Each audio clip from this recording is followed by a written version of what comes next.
it's Lee from colouringqueen.net, and today I thought I'd colour in my new colouring book, Lady Spring from Poland, with my new Polish pencils, the Astra Pastelowe. And I want to actually see if I can use the Pastelowe pencils for the picture, but I think I may need to grab at least a white and maybe a couple of Prismacolors to bulk it up, but we'll see. The illustration that I'm colouring today is by Grazia Salvo, and I won't be putting the numbers below as the Pastelowe pencils do not have names or numbers. So I hope you're all having a great day today and enjoying yourselves no matter where you are. It's very cool with the drizzly rain here in lovely Brisbane today, and please excuse Millie in the background, she's climbing around and having a great time. So today I thought we'd have a colouring story, and it's for my Jules and June colour along. And I thought for this story we'd go all the way back to the early 1700s and go to merry old England. So this is a classic story of David and Goliath, and I love the David and Goliath things. But it's also the case that most people think of when they think of finders keepers. So, or if you've heard the expression, possession is 9/10 of the law, or things like that. So today we're going to talk about finding, and we're going to talk about jewels. And it all starts with a young boy called Amory. And Amory was one of the many chimney sweeps or climbing boys, as they were often known in London. And in those days it was very common for homes to have open fireplaces with chimneys that needed to be maintained. And using children as chimney sweeps became popular after the Great Fire of London in 1666. To ensure that chimneys didn't have blockages or obstructions that could start a fire potentially, and that could easily destroy multiple homes, especially considering how close together the homes in London were. So the chimney sweeps were often apprenticed, which basically meant that they were purchased from poor parents by a master chimney sweep and in effect became their slave. And their living conditions were absolutely horrendous, and there are a number of books on this.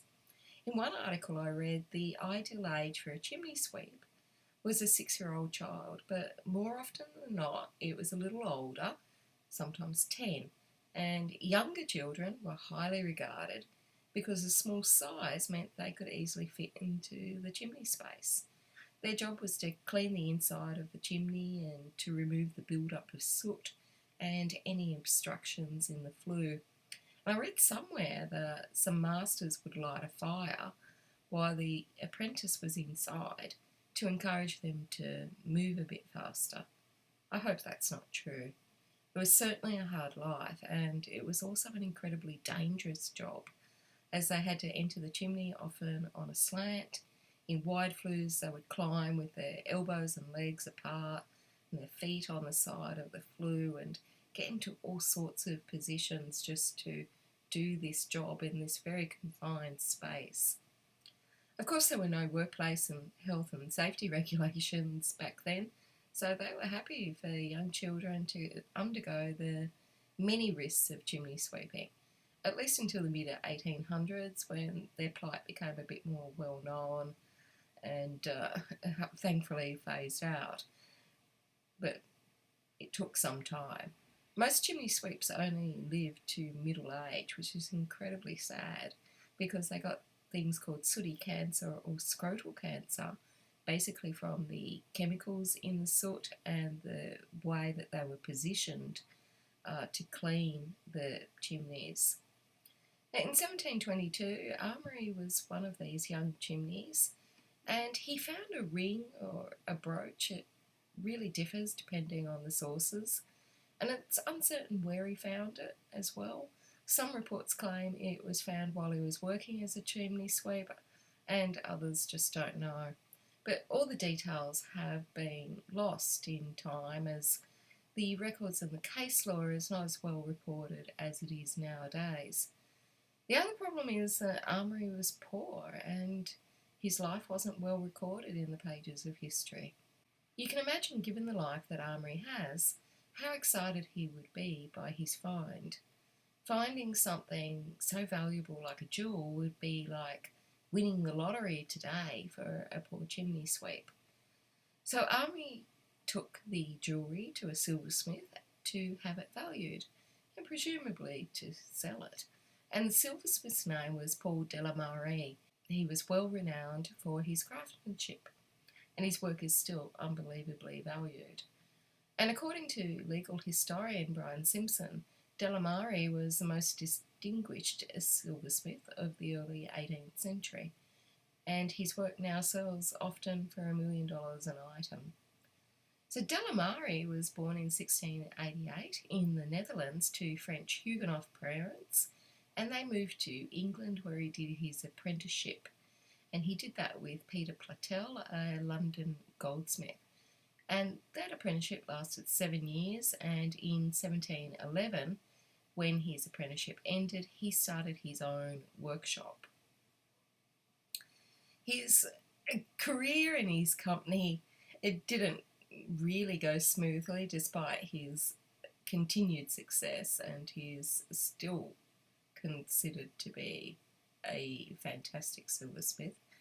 He was often in trouble and had complaints made. So in 1714 he was fined for not having his work hallmarked with the stamp showing that the quality of the product is pure and the origin of it. And then just a few months later in November he had more complaints because he hadn't paid the first fine. The next year he was accused of passing off work made by others as his own, and that wasn't just one claim, he got more of that the next year after. By 1717, though, this hadn't affected him, and he was known as the King's silversmith. But at the same time, there were still more complaints for making and selling wares without the hallmark on it.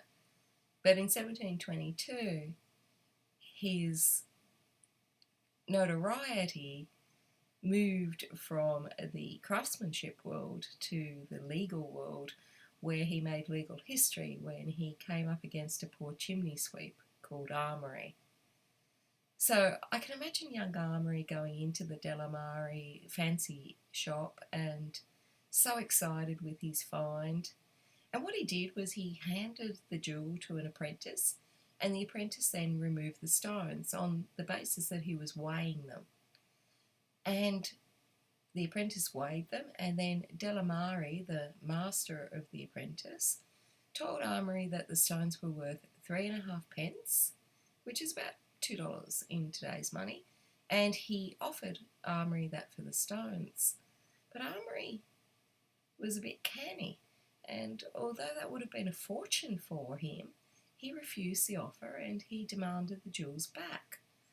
So the apprentice gave back the setting, but not the jewels.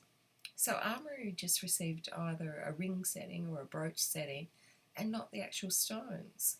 And so either the apprentice or Delamare had retained the jewels without his consent.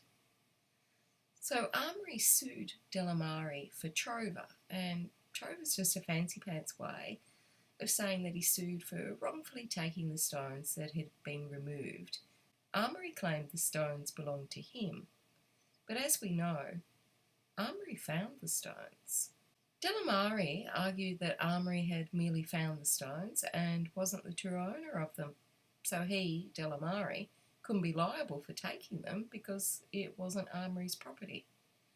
The court had to decide if either Armory or Delamare actually had any property rights to the jewels at all.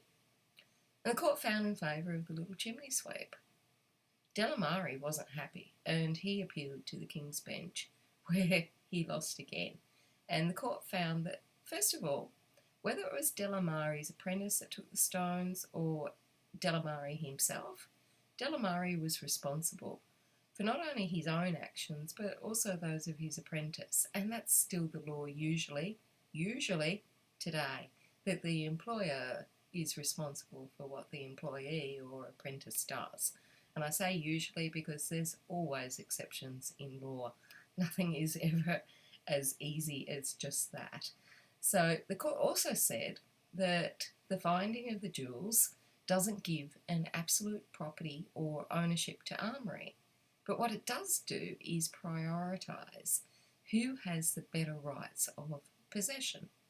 So what the court said is a finder has better right to the property or title that he or she finds over everyone except for the true owner.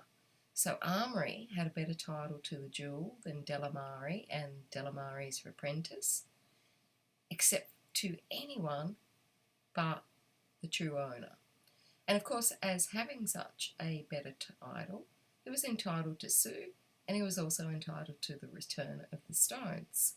Of course, if the true owner eventually rocked up, then he would have the higher title or the higher right to hold the jewels.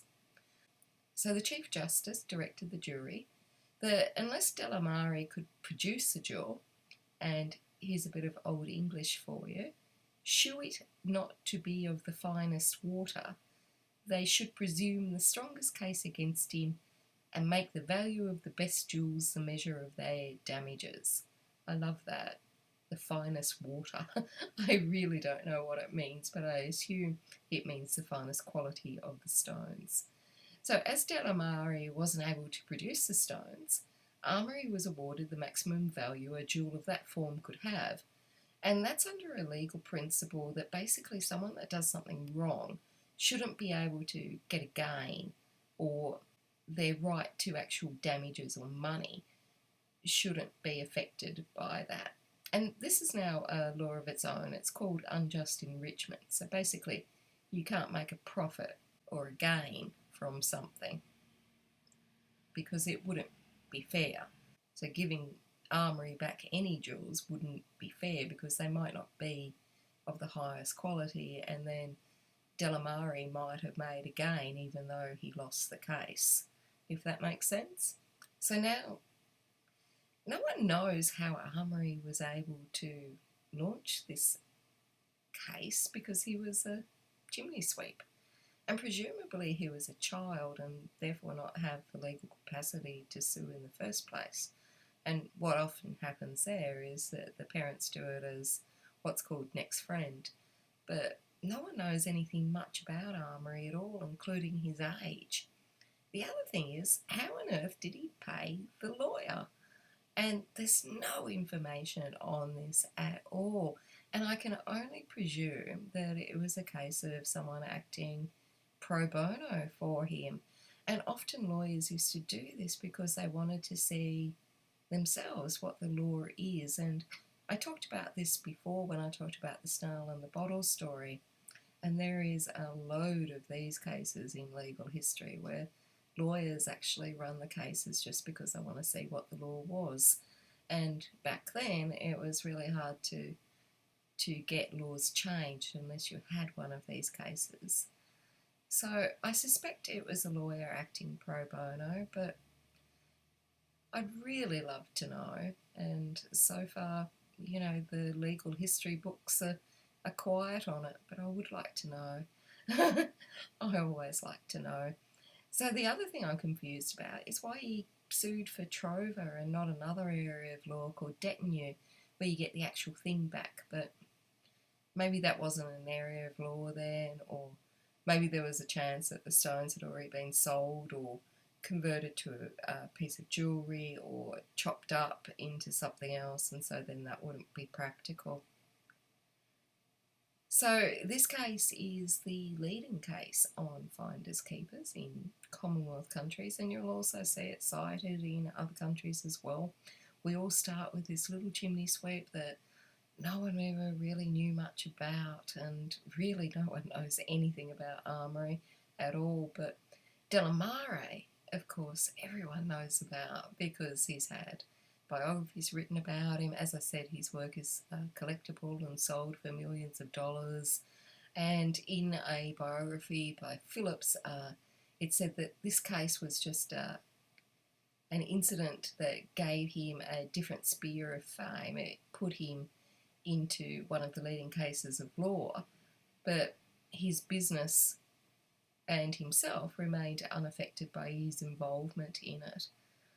But his troubles continued. He continued to get complaints about him and all sorts of things. In 1726, he was involved in a trial against Robert Dingley, a goldsmith, for exporting silver to Russia, and apparently they had to pay the customs, and he'd only paid for half of things, and it was all very weird. And he seems to have been a bit of a funny man. His father died in 1735, and Lamari, despite doing extremely well in his business and being the king's goldsmith and whatnot, his father had a pauper's burial, so his son didn't pony up the money for a nice funeral. But he's also credited with doing a lot of things. So, for example, he opened a shop where he had sold jewellery in the front, and he actually started manufacturing jewellery in the back, and he's actually considered to be a pioneer of the Industrial Revolution, operating a workshop or factory with the shop front at the front. And also he started a system where his designs were manufactured by other craftspeople working under his supervision. And so he also collaborated with others, and he did some amazing silversmithing work, but a very checkered career, but it didn't seem to affect him. And being the one with the money, he's remembered in the history books. But Little Armoury is remembered because he went up against him, and he won not once but twice. So I guess in legal history books, everyone knows Armoury, but not necessarily Delamare. And what happened to poor old Armoury? Well, no one knows. Despite extensive work by legal historians, no one knows what happened to him and if he ever knew of the impact that he made in legal history. I just hope that his life was far improved by finding the jewels and that he could retire from being a chimney sweep. I hope that he had no legal fees and that he just was out of that business completely, because it sounds horrific. But finders keepers is still relevant today. There's still so many cases of this. One of the recent ones at the moment in Queensland, where I'm living, is where a developer was developing a site, and one of his contractors found a very large sum of money when they were doing some excavation works, and they handed it into the police. But now, of course, there's a huge fight over who is entitled to the money. The contractors that found it, the developers that have control of the land where it was found, the previous owner who had ties to the land and whose father apparently had a practice of hiding money, or the builder. So now there are so many people fighting over this large sum of cash, it's not funny. And I'll be really interested to see how that one pans out, like who actually is entitled to this money. So, but the law of finders keepers will be the first thing that people will quote, the person that has the better title to it against all others except for the true owner. So if the previous owner can prove that they were the true owner of this money, then they would have the better title up against the developer or the contractors or the builder that had control of the land or the current owner of the land. So it'll be interesting to see how that one plays out. But there's so many finders keepers cases, but what always makes me smile about this case is that you've got one of the poorest people going up against one of the wealthiest people. It's like literally copper up against silver, or not even copper. But I can't imagine how his life would have changed with finding that jewel. And I wonder if he did find it at work. And if he did, then usually his boss would have been entitled to that one. So it'll be interesting to see. So I hope you guys enjoyed that story of Armory and Delamare. It's also known as the Chimney Sweep case. Lots of books written about chimney sweeps in London, and movies, Mary Poppins and whatnot with all their little chimney sweeps. But I mean, they make it look nice on the movies, but it sounds absolutely horrific from what I've read about it. Thankfully, we've come a little bit further with workplace safety nowadays, and with child labour being banned, and of course slavery. I mean, I still can't believe that people would sell people. It seems bizarre. So yeah, as you can see from this picture, I've been colouring along while I've been talking to you, and I coloured up all those birds in those greens. There was a few of those in the Pastelowe sets, and I'm going to colour the little filigrees or the curly curls around her chest in a gel pen. I tried a couple, but they were all dry. Don't you hate that? So I might have to colour it off screen to get some actual colour out on this poor girl. But yeah, I didn't want to, really get into a little pointy pencil just to colour some of these finer bits. So I thought that the gel pen might be easier for me to colour. So I'm as blind as a bat, and I don't really want to get in between all these itty bitty lines. Now I am going to add some shading to her skin with a burnt sienna Prismacolor and add some white. And I had thought about background. I've been thinking about background all the time while I've been doing this, to be honest, but I really can't think what to do. So when you see it at the end, it's probably not going to change because I really can't think on what on earth to do. But for the Jewels in June aspect of this colouring page, I'll be colouring her earrings with the greyish coloured pencil that's in the Pastelowe, and just adding a tinge of this gel pen there, and so nothing fancy at all. I've seen so many beautiful Jewels in June pictures on Instagram, and thank you so much for joining the colour along if you have. If you haven't, you've got a few days left.